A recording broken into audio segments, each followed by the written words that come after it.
Nggak mungkin, tidak mungkin, pasti pendarahan. Oh, iya. Baik, dokter. Selanjutnya, normalkah mengalami flek saat hamil muda, dokter?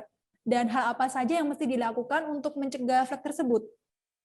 Ya, ada namanya proses nidasi atau proses di mana hasil konsepsi ini berjalan, kemudian masuk ke rahim, dan dia menempel di endometrium. Nah, ini namanya proses nidasi, proses menempelnya hasil konsepsi ke dalam rahim.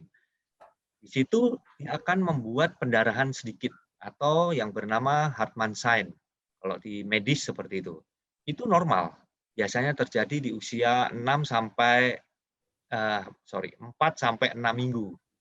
Tapi jangan kita berprasangka kalau kehamilan 4 minggu atau 6 minggu, flek, wah ini normal katanya dokter. Jangan. Jadi kita harus memikirkan selalu yang terburuknya dulu. Jadi cari penyebabnya apakah memang ini ancaman keguguran atau enggak. Kalau enggak, ternyata aman-aman semuanya dicek, ya berarti itu ternyata proses nidasi yang tadi kita sebutkan. Itu. Baik, dokter. Selanjutnya, kontribusi apa yang bisa dilakukan suami dalam menjaga kesehatan kandungan istri, dok? Ya, ini juga menurut beberapa orang ini dianggap sepele. Tapi sebetulnya kalau menurut saya ini sangat penting. Jadi misalnya istri itu butuh dukungan dengan suaminya.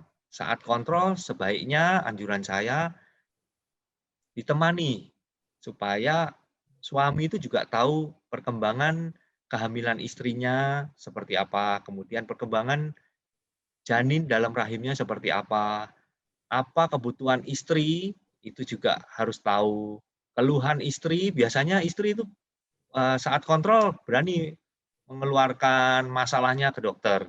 "Saya pegel, apa, saya kecapean, saya sering kram," itu selalu dikasih tahu, padahal mungkin suaminya nggak tahu.